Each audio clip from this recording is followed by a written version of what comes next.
Den hona patini nure pa anasimi Lopita anagopangi tunin sopiteni komi Oh tung mang pate sopiteni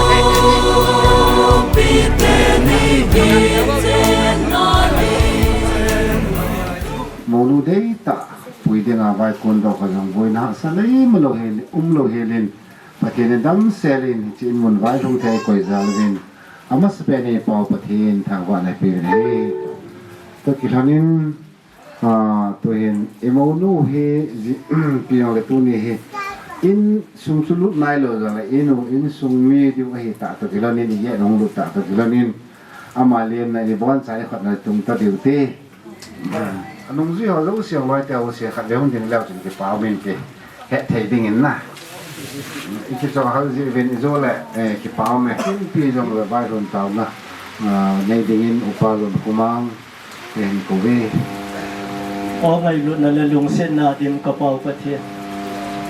na chát tàu na họ na này cái phật cái gì vắng bạc cái đồ cái quả ta tu ni à cái chỗ bao cái nào bao cái này gì này là chúng chẳng là gì điểm ngày tu họ đã quỳ họ chúng chẳng chân hi rong đấy bác cái phát hiện năng mà phát hiện bộ này bộ này mà ta âm lộc à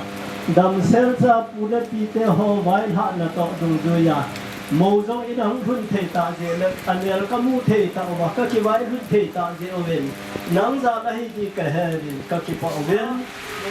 cái vài lúc đó sẽ tùy cái đòn đi hậu dòng ở đòn họ lúc xe thì ngã ta gõ rất là xa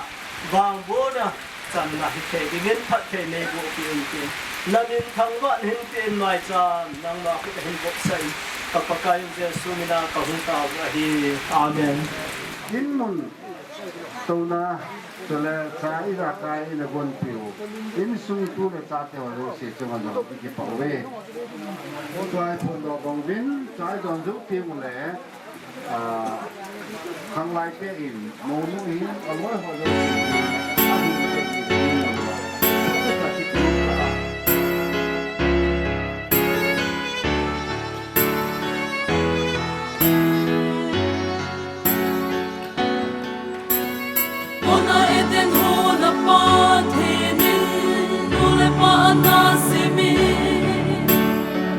Kita anak kopangin, nulis sopitenin komi. Ona eden hona patini, nulis pa anasimi. Kita anak kopangin,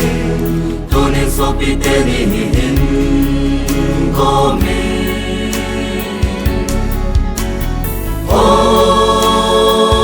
Tung mang bát thế, cho biết tên đi trên na đi, tung lên nỗi đi xa nền na xa hen, bát thiên gột sa chu mi he min su thiên hi hen. Akitit hon na hi tu te sing van hen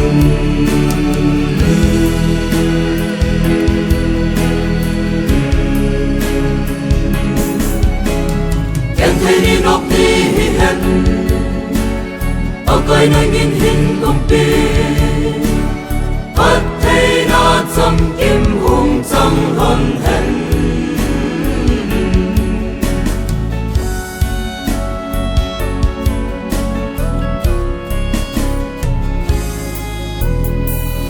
Eden hona patini, nure pa anasimi. Lopita anagopangi, tunin sopitenin komi. na patini nule pa anasimi Laupita anago pangin tunin sopitenihin komi Oh tung mang pati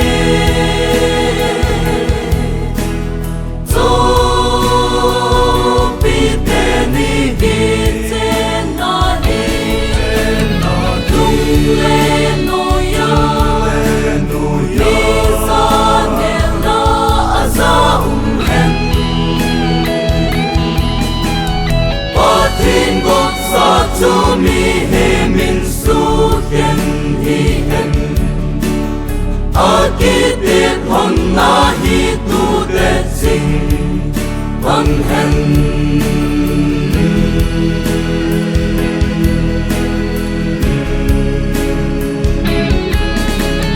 Can they not be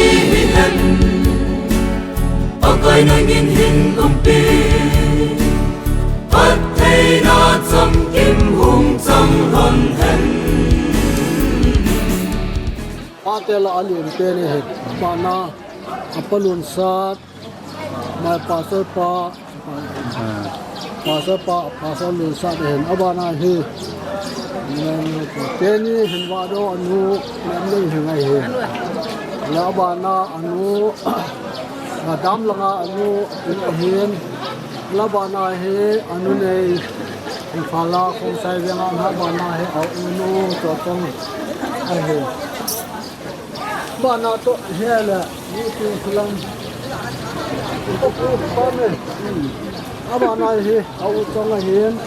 abana he anu lam a hen abana he anu le hen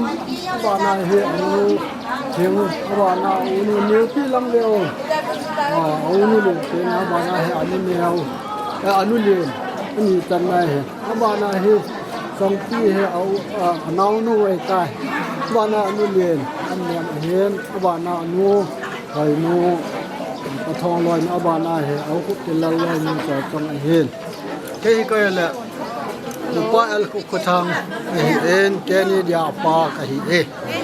ke ni ani te la na neo pen ka hi bana ke hi ani te la neo pen nu chunga ka hi amak na Sena đâu mà thì lâu gì nuôi mà tôi về tôi đi tôi nó về thì có chân nuôi chị ở tiếp đi mà đi yes là được eu fazer aí gai Deus que nem tão isso quem isso é canal só beleza como vai cair ke ni apin na apin ke he na hala hon hoi tan apon yang ki sẽ ta đấy ua ma he long ko hau ke ni anu nau pa hi e ba na he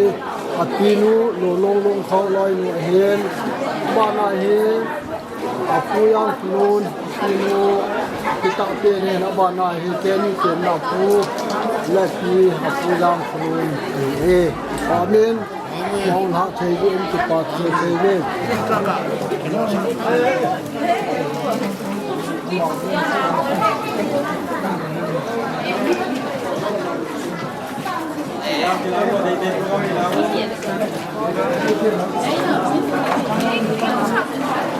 subscribe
tin tôi đi đi học hà tầm ai cũng sao program biết như là cái cũng trong này rồi chúng ta ai cũng nói sang yêu is một phần cái thằng quan là đồ phi là ngã trong masaan lắm cái mình ra thì program là tôi chỉ trong đầu anh các mình sinh ra cái sinh gốc tiên này aban mana mu kui du tamu mesti mau dari kemarin aban mana kecil bebek itu tante Kichenna team Houdan Paominlen Khongsai nunga Neiboithem Haokip Houdan Thenga Kichenna Kin-Gon Anikho tuni Songgel me 2022 Wednesday Aphat Haokip tu lain Kin-thempu event Thangzakap Chongloi era Pastorate Songgel Pastorate Kontak engage Paominlen Church Committee Paominlen Khongsai Haokip Houdan Vice Chairman Kichenna Kin-thempu Hiten Vasoila Pavio Pina Chongloi Paominlen Houdan Phat Nahin Kanong Yapen Palthong Masanga AWC era thầy trên năm học phải đủ mà sao đến số đây là hội sẽ cái chuyện đang đồ phải hình đến các bạn là bạn tôi là cái perso cái như là bơi hồ sao đấy các bạn để phát triển làm gì program mà cho em kia làm gì các bạn cái cổ tạ là gì chứ các bạn cái gì qua lúc mà trong cái thì là cái gì nè program còn đây tôi phát triển việc cho mình đi phát triển tạo ra một ba hai thứ ok và chơi là cô làm một hình thang hình Songgel điểm nhất thứ gì ba cú báo cú sai Aphat cú tiếp phá cú giao cú đun kilo và chơi là cú đun Neiboithem Haokip tiền không là thu rồi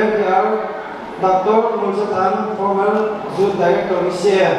Insumi tiếp phá mình và chơi là mà chỉ nói phát triển là để cùng tham là rồi sẽ làm chính phủ Kuni Pak Malaku dan masyarakat selanjutnya tuin kubu namun tinggiin jitu lampai pawai semen dulu ya ramana jitu tadi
Também tak ni kan tahu nak mungkin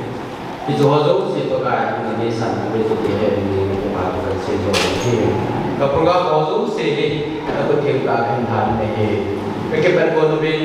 dapat pindah itu jadi pakai sebenarnya. Adik kami, adik saya ni kalau tahu ni, Neiboithem Khongsai, jadi Houdan Thenga Kichenna Kin-Gon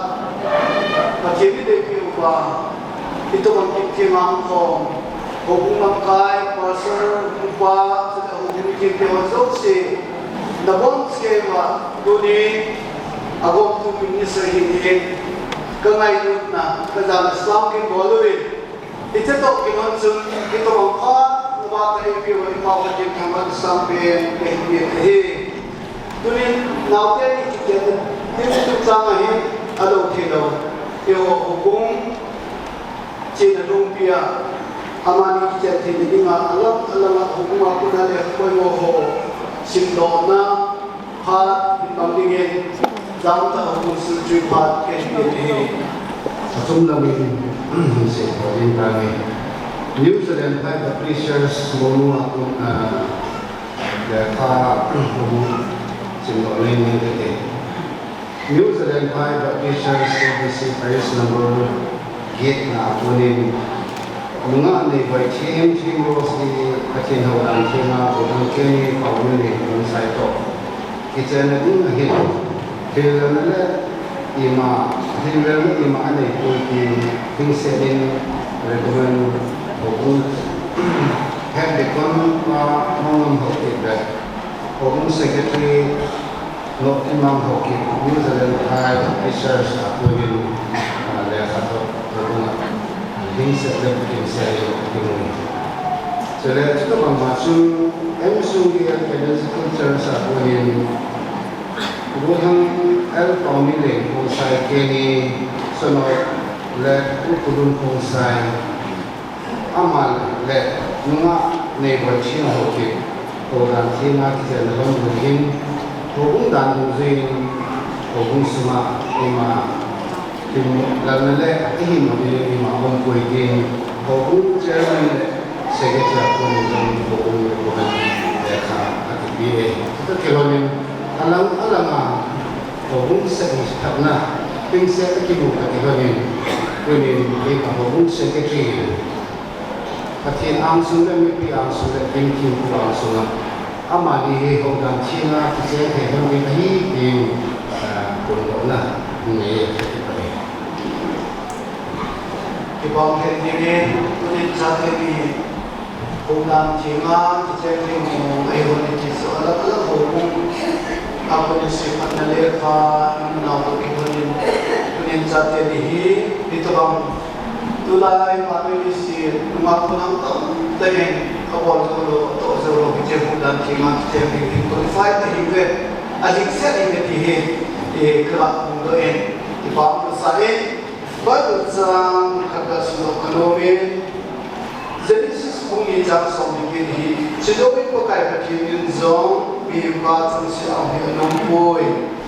ama itu pilih kiamat pilihin kasih pilih hati sang sombil ini ayin ini dia juga soal apa yang dua agama azinu atau tak zongding setiap nama ini sudah bukan yang dikait pasien yang sudah tahu prinsip pasien hilang dunia pasien yang ada dunia kecil ni siapa tahu lah siapa manusia apa ini jadi dalam muslimin akhirnya Adam saya boleh nak doain Adam akitu pilihin akikai pilihin Ebi anak ini jadi kelanjut siapa tahu semua maupuna hari se anak ini jadi kau eloknya apa ni aku nak cari nak ini Ije bangun ini sisa mungkin tinggi pagi guna anak ini. Ije pun sedemikian mungkin pagi ini. Ije anak sifat lain. Ije tentunya tak sesuatu ibu sekewa. Ije ini itu ini. Ibu hati mulai ibu Kristus ini Kristus. To ibu hati tentunya saat ini ije doa ibu hati mulai. Asal yang memiliki hewan, bagi tanpa hewan ini, bagi ini sahaja itu tempat ibu ini,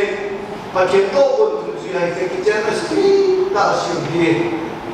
Air kolam kaya bagi ibu datang tak tu, ini kita ini, suruh kontak ini, pakai mana kita nak hendak, kita nanti bagi kita zalmin, tuin. Monu pun hui upaya mungkin ada kita sudah upaya tak tahu pendor ini hehe.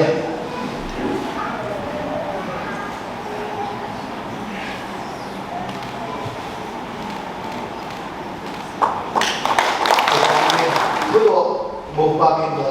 pendor masa ini hehe. Ini kemudian Paominlen Khongsai Naman Kichenna Kompi Tinga Nunga Kim Rosi Najino Tinga Kichenna Ia Ne Naem Adam Pet Hin Lam, Adam No Pet His Own Leg, a house of Pet Hin Lam, a white chap Pet His Own Leg, Naidua, Saint Pa, don't let you be Anikho. Name for love, Shiva Madi, to be Anikho. Paominlen again, Havana, Mono, Heroes, Namatro, Pen, Dogin the Hill, Joy, Nanona, but the Daddy being my head, Heroes to Mat, Patitana for Piding Dinga, Hitepulna, LP Kin Khongsai, Najibat Nahem. Adam Pediella, Adam Pedi Songgel. House of Pedilla, a white chap Pedi Songgel. My Lua, Saint Pa, don't put you in Anikho. Chongloi, Shiva Madi to my kitchen, took the Anikho. The Paominlen Khongsai, the Houdan Thenga Kin-Gon, Amasai, Opa, Ekano, Neiboithem Kema, Kainipidingin, Nang, Kimrosi, Kichenna, Tuatana, China, Ekasadi, Nakoma, Kichenna, itu dia bilang kita maksud mono insong kalau itu kema kaini punyeng nang LP Kin Khongsai Kichenna bidai dua kipana China Ikan tak sehari ini, nak koma, kecil ini, kecil ini, kita orang ini kursian ibu bina, kemudian Yesus Kristus ini ngayu tahu, ngayu tu cuma agak ngayu na, itu ngayu tu setunya, paksa muda pakak, tiap jadi orang. Itu yang boleh tulis kerja pemunggai Yesus sampai orang lain na pemunggai lain sampai di dalam tulis saja di Kichenna Kin-Gon. Itu buat kita kahon dari sini dengan iman sahonding. Itu kerja tulis pastor kemai, papati, sapapati, sagauti kemini. Itu kerja ini kayak satu ini, angin.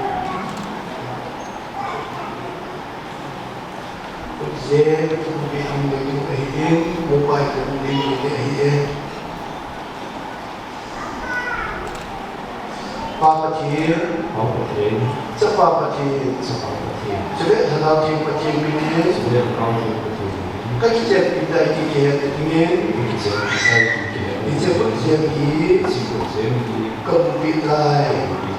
Banwaya, kalau itu siapa, kalau tim Aituna, Tasawuf tato, kaya ini, Amin, Amin.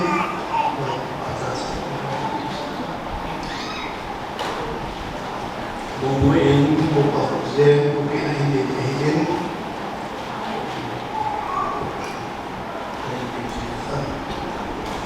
Papatin, sepapatin, sulit, kalau kita ini, kita kita tadi,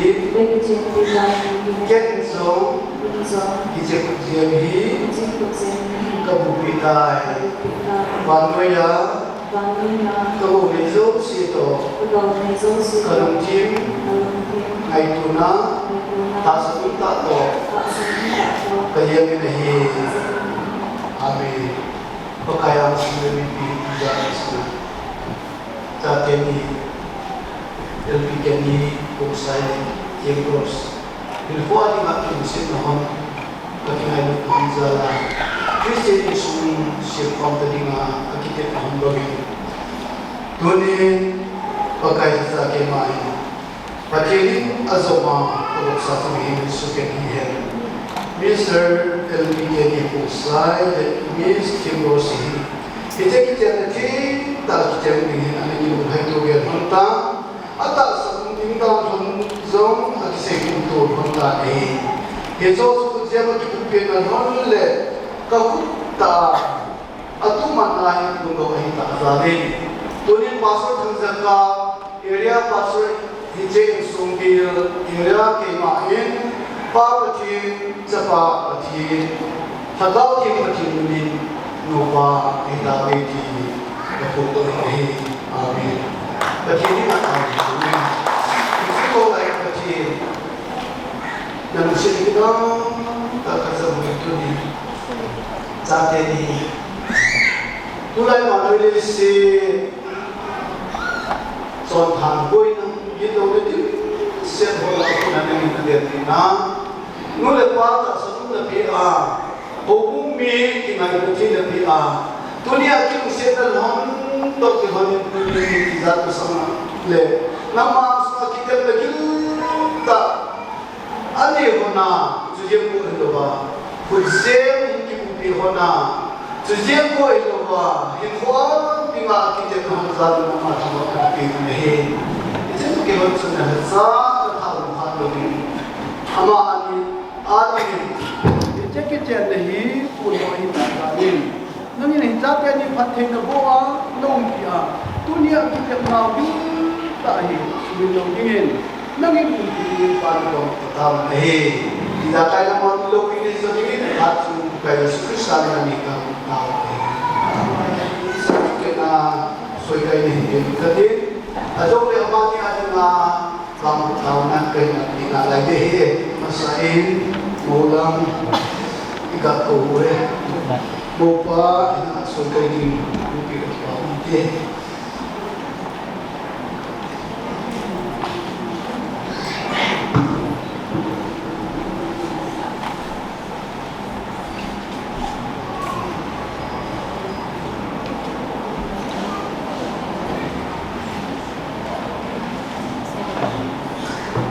Paominlen Khongsai, Allah yang sore Paominlen.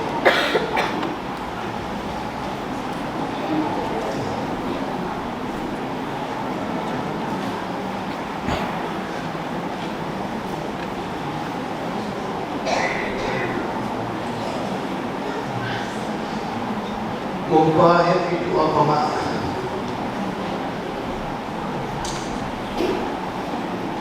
Yes,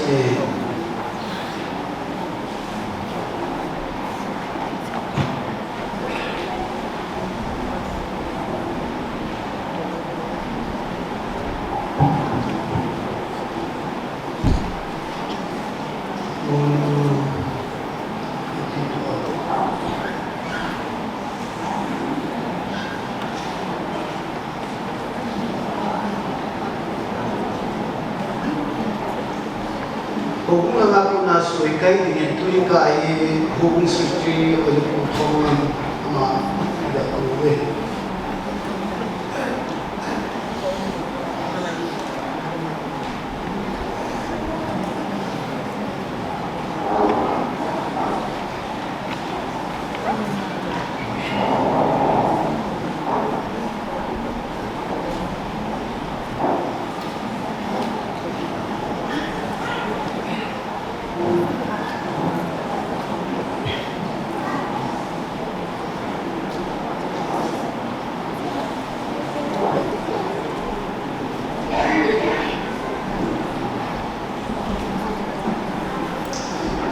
Kesudah ini kajian satu kepidona kenyataan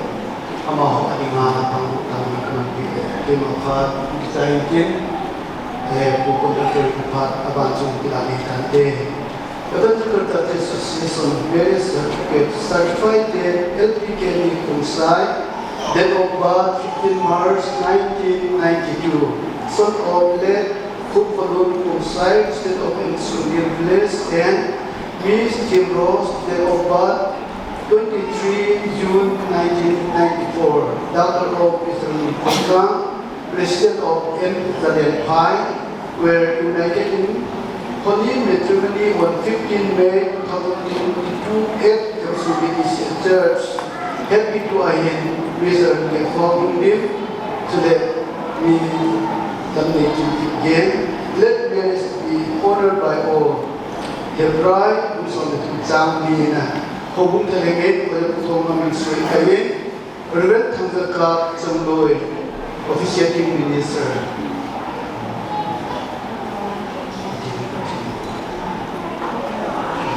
Tunin Hong Kong, Hong Kong the whole the party ho, Thenga Kichenna Kin-Gon, Maban for the Taupina, Lungin Bo, Skeba, and Nila, Amani Taupina in Kema, Mani Taupina in the head. Hexicol like a chain. The Lucian didn't have something. Came on from a TV, the Lucian did. Tony Chatini, El Paominlen Kin-Gon. Lunga ko lang ito kiti tak cingsen ko na biya. Ichigin ko ito na sa te kahina Christian ko dungzuya Kichenna Kin-Gon. Nang maang sumak kita gilta iti ako handan na ko patu ko sibi. Pahin ko Christian Kichenna Kin-Gon ito bil mabani. Christian sungin sibi ayawanin. Nang inamani ako na napathibo na. Adam na ebi na pathibo na. Nang insunde pa. Sanut sapahin taking tasa tam nahi se na ho pe a amani ako na sanut sapahin pe so hindi nga katawi na alo thelo se ma ni se na to sumin sumla pa ho ngai samin nei na ngai samin ijan tunin na sa ni ng pathewoin sumla pa nei na asdam thina som ama alo na pasum Siapa ini tuna amani yang katawi ini. Dengan kau lagi kecil, ajit abjad yang jatuh di dalam kau dipatu kesini. Tunin tu kau Kichenna Kin-Gon aloy ngai tahun yang dijual merkilo tadi ni nama tu ada kebin. Beca malu ni sini kau nama subsidi kami itu kerja nama besi tu tu itu tu tu tu Kichenna Kin-Gon amani ko kegen tunin ajet abiya ding sa te so kami phate ko a tab pidi pa ko katabi he tunin Kichenna Kin ta kai mo la me pakai na ko na to gon sai ti gen sa ki pa sa mai sa in sumite hon ai se mo bin he je mai ta ti to hi isat mai sa to mai sa no mai sa na ki na ki na tu hi a na nung hai pia Paten mo na sintolo na bangin. Iti may isang sintohi, adin tunin sa atin ni adinga. Nawan paten mo at sa naw may isang kilo sinat ko natin. Idakay ng mga milog pinay sa tingin, mabanin ko so si Christian swing sir nawa. Nangin middating at ang akilong, miho ben suiti kulimang tingin. Tunin sa atin ito ko chimay nandoy, at kay Kristan na hinga kong tao ay anh chị trong một hình không ai kia và không ai kia cái chạy chạy này thế là đôi khi cái chạy chạy nó không sẽ cái chạy chân chung giờ cái lúc này là Aphat đi cái đường này Hãy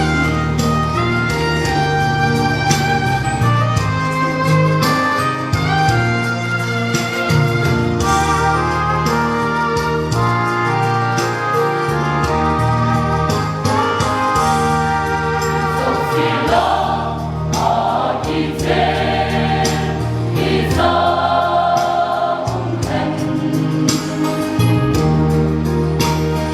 để không bỏ lỡ những video hấp dẫn.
masam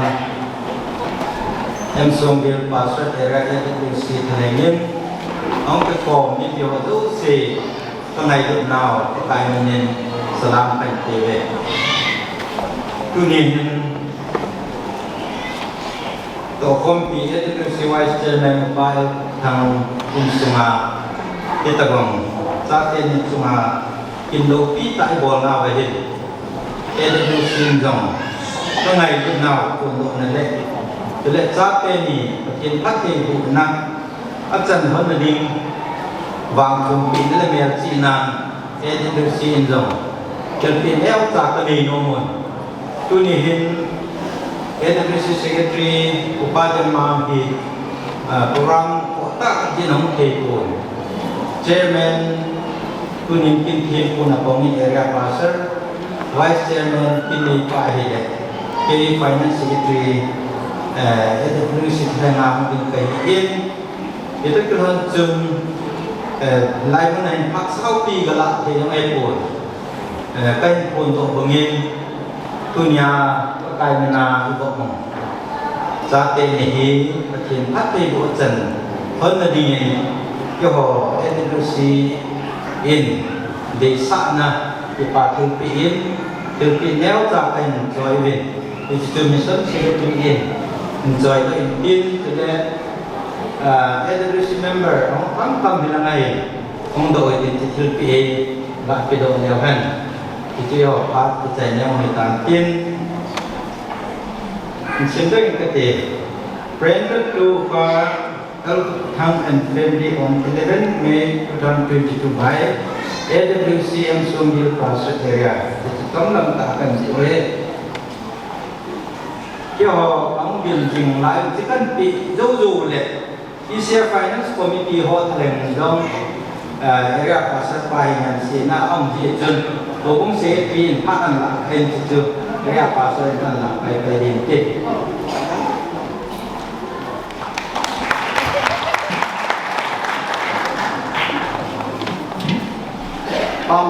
Chongloi Kin-thempu thì đã nên dunia isi office ng finance department mo po yung ông Khom hinazalin boy ng sinhati kami tunin to from data upa patang ECL finance committee member kami hinazalin to from yung zone tunin champion yang katsu envelope kami kausawin ito Kin zone isi office ng finance department na lagi hindi apply.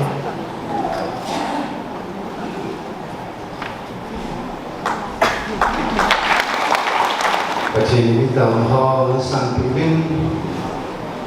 kuning ko pata. Kichenna Kin-Gon sa demi diwa, ihul pan na kimo pan na muna. Pan samhat la Kin-thempu Kichenna Kin-Gon Khongsai ke ta ke hui na pati boleh cendalin ama seperin pa pati angwana kai pe he sudah si Kichenna Kichenna zaun ngai lo gel ko a ti pa pe ko ni ho zo si na bon saben ko bung thaganin ngai lu na le na sa jang kai be Pagkini ang Songgel isi hubung ikaw na Kini saning ingay hakibing Sala na ute ho Kini ang sumadan Kina Kichenna in nasa tayo nula pake Pagkini nga may sala tao naman na ho Kuni zong kukusun zong abanin Pagkini pagkini mo Kuni zong may sate niyo Walang keni le Mga Kim Rose Kachinna bibi ang sumay tabang Kichenna Kin-Gon Kin-Gon ang sinzong amani sinzong Pagkini tambawin sudah hubung zong amani cuma kematu Kaya say ang longtang tadi tabang Kichenna Kin-Gon Zaun ho kaya talawin Kichenna ho na nito zong dunia amani Pagkini ang sulan mula para Ang kaya ang suma tabang Kichenna Kin-Gon Pin kena hello dengan sudah hindari amanihin sudah kita mengakan hendak lolinsa alang nu le pa te wa ni mo nu lang in mo lang lang ni so ni te so lang ho ho ni pa fu ke se le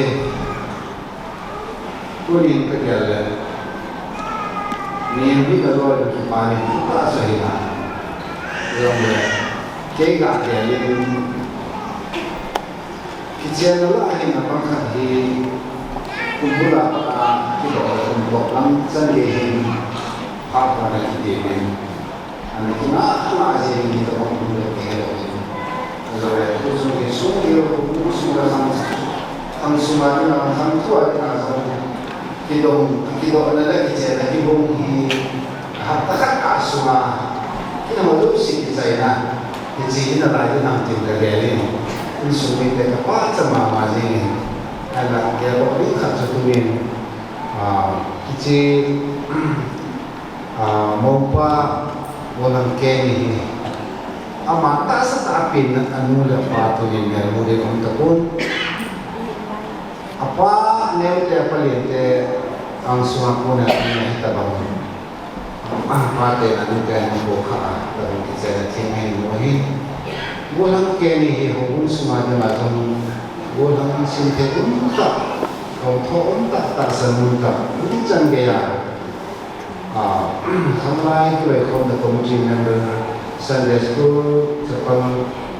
mikir oza sudah church prayer sudah dan siahi hubung sumahi uni canggih pemain tak amazing orang kahin hubung sampai kisah tidak kata asal tak boleh kita kahin kita macam nunga tim rose Hongkong dah hubung KBC hubung lekha sepana dungzi kim dungzi Songgel itu lekha na hubung Songgel treasurer sudah school oza kita mengahi amani kita mungkin cik lori tu Songgel hubung tu bang patin menau kan ni canggih patin dia bapa yang kuasa Songgel Songgel hindu Anikho cina pakai naik ke mana? Pantai tiang tanah letak punya pakai milu ni nanti Thenga Kichenna Kin-Gon hin. Adi senen hobu jam. Kaki tengah dua kaki papi we. Sudah hari mawala jam fiksi sun incaran sendiri ni yang tak hari nanti jam. Hobu semua ni hobu ni pikir ho. Betul Thenga Kichenna pikir. Kalau ada tasa menurut si kita ingin ikut menghargai kata Israel sudah begini cara nama semua dia datang saja anda jangan dosa dengan Tuhan hanya apa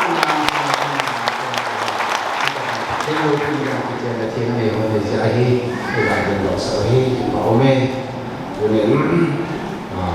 hubungan makuna Nanti ada jumlah ini, orang jumlah tapi langsung ada waktu saya lihat, ayo, hilang tak, kalau kita dari hilang, saya oleh pakai orang jauh sungai dari Paominlen, nanti ada begini, pakai Tuhan, boleh saya katakan di rumah Paominlen desa lah,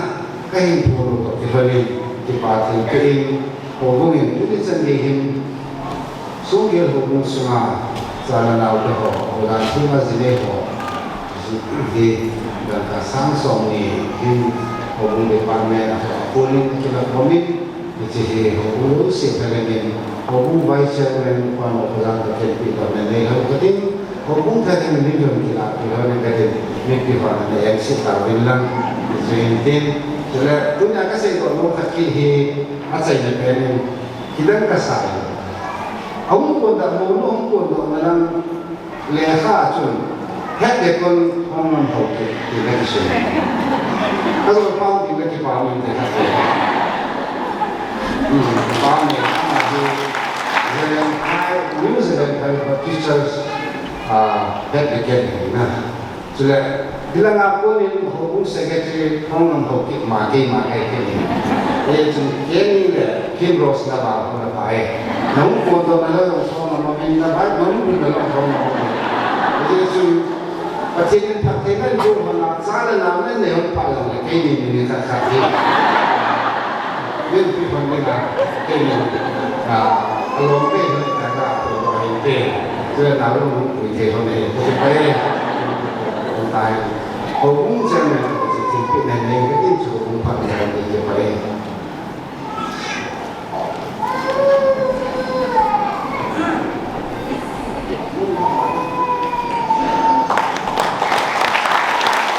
tôi cái person thì có gì lại anh về tôi xuống mi tiêu là bao xuống mi tiêu nó sẽ lên phải ăn hồแต่ที่จะได้มีเกี่ยวกับอะไรตรงเด็กทางนู้นนี่ก็เป็นความเป็นที่มียานตัวที่บอยxuốngมีเกี่ยวกับสิ่งอันนี้ก็มาจากนี้เลยที่ความเป็นการเป็นตัวตนทุกทีเลยแค่นี้xuốngมีเกี่ยวอะไรxuốngมีเกี่ยวกับสิ่งของเราสิ่งก็การมีนี่มีการที่มันเราไม่มีความเป็นจริงนี่เป็นการนี้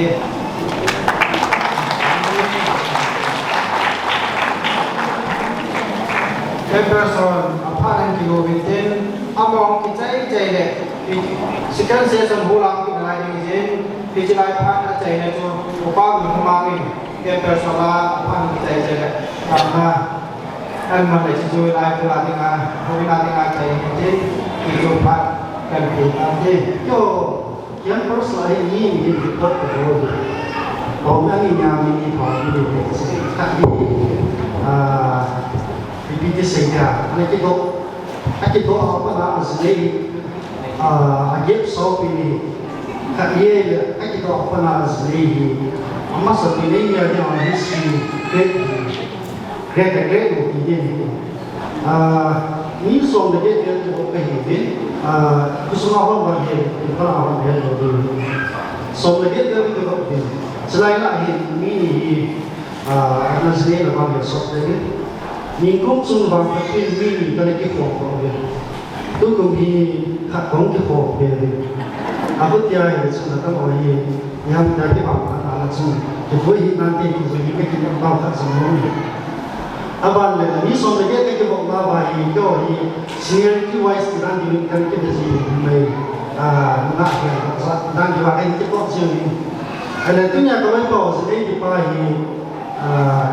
kau yang sekarang hospital nak kena bawa ni, ni kau cuma kita hampa tu ni. Desember ni cuma mereka kata dia, ini memang kata dia. Cuma Christmas lempong dia cakap tu. Kakak cium, kau semua lempong mah put biar kau orang semua kakak biar tu. Apa ni? Kadang ni sin tok pun, ayat mana kakak bawa ni. Mong không những cái sai ra thế thôi. Thì dân chấp đầu bên tôi nhìn cái mũi hình của mình này. Cái bảo vệ sẽ đến vô đây số các vô đây số present cái pi giống này tiếp theo sao? Ama tôi như cô hết rồi sẽ đến các nông viên sẽ have been some presented to Paominlen Khongsai Emmanuel Aphat by Emperor 11/5/2019.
cái gì mà sao chân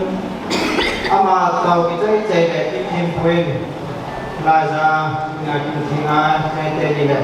là một sĩ sĩ mà sao vậy là một sĩ sĩ là chơi cái là cô là cái gì quên cô có sĩ sĩ quên cái số tiền là biết nó làm cái này gì và người là cô là cái gì cái số cô là cái hệ xã hội cũng ăn cũng tao cũng sao vậy bố phát triển chung đồng bè cả hình pháp xây hình dính phát triển là những cái gì bộ hay này là có một cái quả không có cái này cái trên một cuối bộ mà là phát thể bộ na nên chân sa na mình có phá đấy mình sửa đồng lý là này ấy số nó phát thể bộ này chỉ na với na thứ nó tạo hỏng đâu mà và cái gì cái chuyện là kinh tế họ là thật chất tế bằng xã dấu thể để giải cái này quỷ ta thì mình dùng các cái bảo bên đó có ở đây nên cái bảo thủ cần sẽ cái đó về và cái mà thiên nhiên nghĩ ra là các cái mình xã nào các xã nào có bọn họ dùng sẽ qua thì lần đó sẽ kêu to kêu bọn kia này ngày là mình nâng hồi pa nâng lên lâu như thế là các bọn đó sinh họ phát thể để một cái điện dùng các tàu kia này hiện nay program kita whole program là phát triển ra cái bằng cái cái gì vậy xem một là dòng nên hàng cái cái này học cái này nên làm cái gì vậy cái bằng cái gì họ nên hàng mà nó vừa là với nó là nó ta các bạn cái này cái gì vậy nó có đại bộ đi nó có tiếng đồng cái một sai thì nó lại làm chung của mình ấy thì có bao giờ xuân tham gia cái nó còn nào này amen Pastorate pokok, sudah alam lang sungai dia, mau lagi sungai dia. Masa itu, sungai dia tu ini, Kin-thempu mau dia, boleh lah, dia terus dia boleh dengan asal orang tu ini nak ada kontribusi.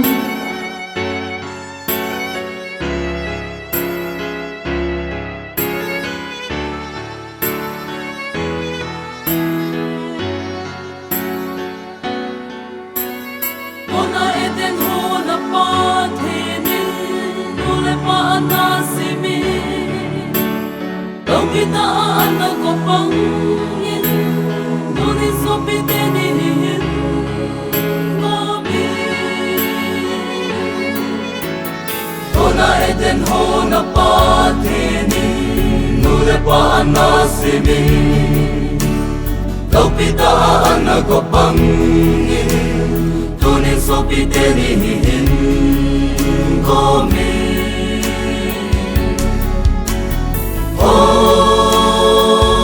Chung mang bất thế,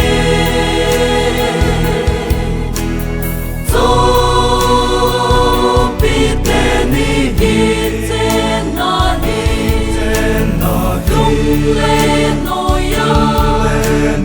đi xa nền la xa hen, và thiên gọn xa chu mi he min su thiên hi en. Akipit honna hitute. Ang isa na yung papapatin, kamasapin ang mana, isibin tuwin, ipan ho, hula program Aphat, sudam na Aphat, pangalipan na tawagin, upang kayo, upang mutingin dan kurtinin. Ingay lupa, hindi kayo, papapatin, nalusin natin, napapuna, isaluhin, kapano abana ang na nang patpal human ni tibing tua buat program hojong apan munta di kaya patpal mo hojong ke pawin nama di patu kadut ni kapati dice hol semua ke man sandi batin dice program semua yang man ni program Islam dice program hindu ho pai mangin ho Baca nasa tinggahin, itu pun tinggahin, ini pun susah tinggahin pakai. Apa hojo siang dapat, nanti dia nanti pun bikin jom, nanti pun kita dapat tinggalkan pun bikin lagi.